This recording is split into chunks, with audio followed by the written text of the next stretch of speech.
Yo, what's going on everyone? It's Shadow Hero and welcome to this top 5 video. As many of you know, the first DLC for Smash 4 has been released.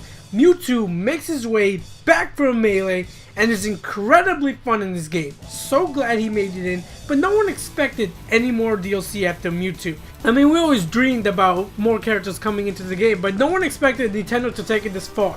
During the April 1st Nintendo Direct, they not only announced Lucas to be returning alongside Mewtwo, but the Smash Bros. Fighter Ballot, allowing everyone to vote for their most desired characters to appear in Smash Bros.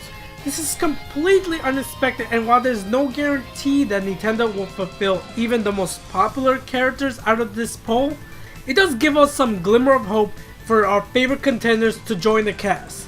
Like I said, there are so many people voting for their favorite characters, some that have an extreme high chance to appear in Smash, while others are just outdone ridiculous. I myself am rooting for several characters to appear in the game, regardless of whether I voted for them or not. So for this video, I will be doing my top 5 first party character picks for DLC in Smash Bros. Now, as the video title suggests, I will only be doing the first party characters. But there are third party characters that I really do want to appear in the game as well. So I will be doing a separate video for the third party characters that I want as DLC on a later date. Finally, one more thing before we get on to the list. One of the characters I wanted Smash to return is Wolf. I did not include him in this list because I'm pretty sure it's safe to assume he's almost guaranteed to come back. I mean, if Lucas is coming back, they better bring back Wolf. Hashtag free Wolf. Anyway, let's get this top 5 video started. Starting with number 5, we have any Rhythm Heaven character. Honestly, I really think there should be a character representation for this series. Obviously, Nintendo and Master Sakurai acknowledge the series, as there are some Rhythm Heaven trophies within Smash Wii U, as well as the sneaky spirits that appear in Smash Run. Not to mention the discovery of the hidden content within Smash regarding the possible cut Rhythm Heaven character and stage. So there's no doubt that at the very least Master Sakurai was considering a Rhythm Heaven character. But the question is, which one? Prior to the release of Smash 4, many have speculated that the Chorus Kids would have been that character. However, considering the Ice Climbers were cut due to the 3DS limitations, I don't see them ever considering dual characters again. At this point, I would like either Karate Joe or Marshall. Karate Joe goes without saying. He's a fighter, so naturally, he would fit in a fighting game. However, I would consider Marshall for a better representation of the entire series. I'm not saying that Marshall is the face of Rhythm Heaven, but what I want is for a Rhythm Heaven character to represent the multiple minigames within the series. So have Marshall use a samurai sword from Samurai Slice, or have him swat a birdie like in Air Rally. He could even summon other characters from these games to do a quick attack. I'm not completely disregarding Karate Joe, as it will be the most logical choice. I mean, he's a fighter. Why not include a fighter in a fighting game? But considering that there are so many characters and minigames within this series, it's hard to completely ignore all of them just for one character. But anyway, regardless of whatever character represents the entire series, one thing is for sure, their moveset needs to revolve around rhythm. I mean, the game is called Rhythm Heaven, so naturally it would make sense for a moveset to be revolved around rhythm. The entire game revolves around keeping with the beat, so the moveset needs to do the exact same thing. Number 4 goes to Bandana D. Now, I know there are several people that think this character was a stupid idea, but I don't know, something about this character is very appealing. When I played Kirby's Return to Dreamland, out of all the characters, I tended to lean towards Bandana D the most, as I had a sense of how the others played through Brawl. Yeah, I know it's not the same game, but they essentially had the same moves. So trying something new seemed fun, and boy was it. Bandana D's moves were a lot of fun considering he had a spear to attack, which in a sense is kind of generic, but surprisingly it was a lot of fun. And my favorite move of his was him spinning his spear above him to fly, which will obviously be his up special for Smash. Speaking of which, his moves from this game will be a perfect outline for what his moveset would be. The work is there, so why not include Bandana D for Smash? Kirby can always get another representation, and Kirby is Master Sakurai's franchise. I mean, just look at Kid Icarus, getting 3 reps. So yeah, Bandana D needs to happen. I mean, what other Kirby character would you add to Smash? What? That girl with that paintbrush from Kirby 64? Is it too late to change the number 4 spot? Damn it! Moving on to the number 3 spot, we have any new Zelda character. I'm sorry for not choosing a specific character for some of these spots, but we really need a new Zelda character. I mean, he has been the same since Melee. And no, Toon Link was not new, he was basically Young Link, but that's beside the point. Honestly, many people, myself included, were certain that if there was going to be a new Zelda rep, it would have been Girahim. But he has been subjected to an assist trophy, which basically means he has no relevance and is not worth the effort to become a fleshed out playable character. So if not Girahim, I really would love to see Impa.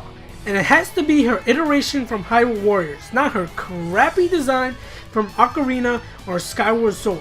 She tore shit up in Hyrule Warriors with that gigantic blade and her Naginata. Plus, she could also use her elemental attacks of water and fire. She's such a badass Zelda character, she's a fan favorite and will be a perfect inclusion for this game. Speaking of Hyrule Warriors, I see many people voting for Lana.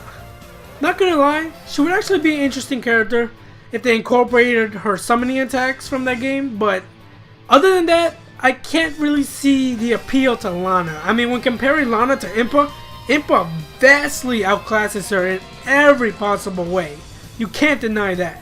So I think Impa will be the better of the choice, but one choice that I think will be better than Impa would have to be, as crazy as it sounds, Groose. Oh my god, if Groose was in this game, I would lose my mind. I have no idea what his moveset would be, but I could see them making Groose more like a joke character. He'll be those characters like Pichu from Melee that will be really bad against other characters, probably hurt himself, but at the same time, he'll be really fun to play with. Either way, we are really in the need of a new Zelda rep. And I would love to see Impa. She was amazing in Hyrule Warriors, such a badass character.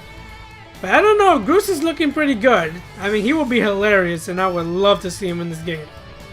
The number 2 spot goes to Inkling. I see so many people voting for these characters from a game that's not even out yet, and I 100% agree.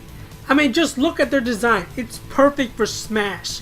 Not to mention that there are boy and girl Inklings, and Smash seems to be sticking to that trend of including a male and female version of certain characters like Villager, Robin, and Wii Fit Trainer. It's like the developers of this game somehow went to the meeting that Nintendo was planning for DLC for Smash, and they said to themselves, okay, we need to design and base our characters for Smash Bros so we can get them in the game. This will be a perfect way to promote our game Splatoon. As for a moveset, obviously it would have to revolve around ink and controlling space. But how would they determine how much ink can spread on the stage or how their transformation to their squid form will work is really left up to Master Sakura and his team, because I haven't the faintest idea how to balance that out. But yeah, what's left to say? Splatoon looks like an awesome game. Inklings looks like they were designed specifically around Smash Bros.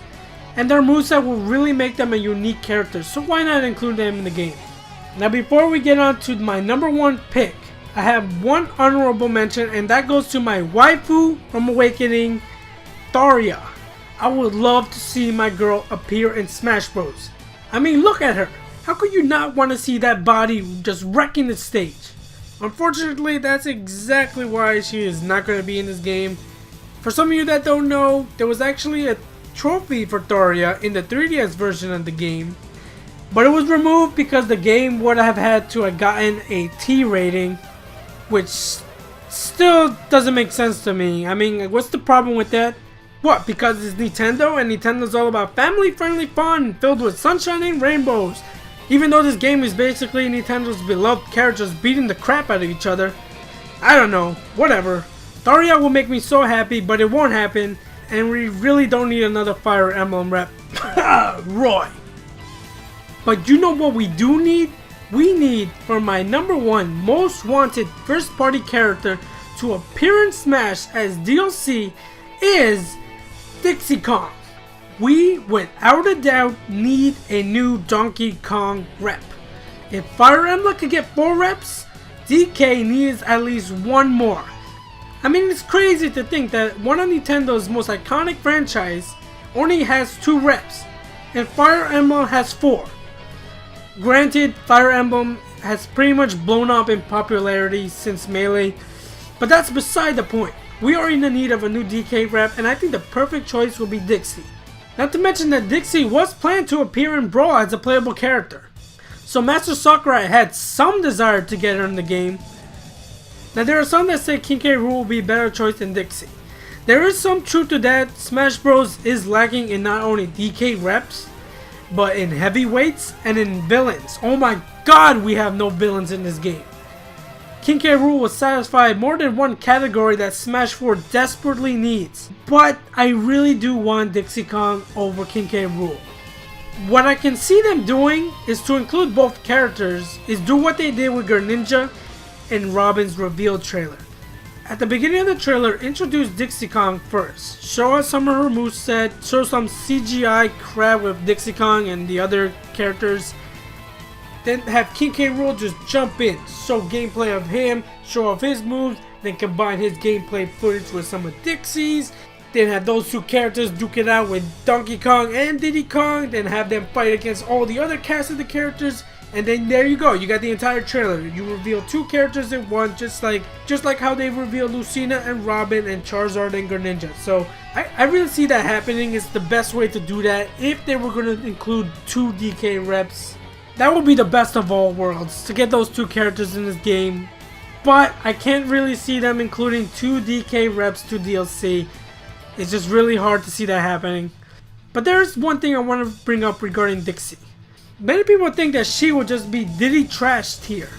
Now, while I would agree, yes, Dixie will probably get some moves from Diddy, like his smash attacks, maybe his aerials, but there's no way that Master Sakurai would not include any of her hair moves. She will definitely get her hair whip, her hair spin that will make her fly. She will probably grab characters using her hair, like she did in the game when she grabbed barrels. All of this will differentiate her from Diddy and not make her a complete clone like Dark Pit or Lucina. Dixie Kong, she's the only character that I voted for in the Smash Bros. Fighter Ballot. It needs to happen. Please, Master Sakurai. I know you want to. Make it happen. But anyway, that is my top 5 first party character picks that I want as DLC for Smash Bros. If you enjoyed this video, please let me know. Smash that like button. Also, leave a comment down below. Did you agree with any of my top 5 picks? Let me know your top 5 first party characters that you really want to appear in Smash. Also, please do subscribe if you want to see more videos like this one.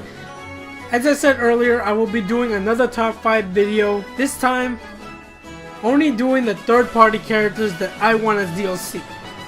These have a lesser chance to happen, but it's still fun to hope and dream. So if you guys want to stay tuned for that, please do subscribe. It helps me out tremendously. Anyway, thank you all so much for watching. Have a great day, and I will catch you guys later. Peace.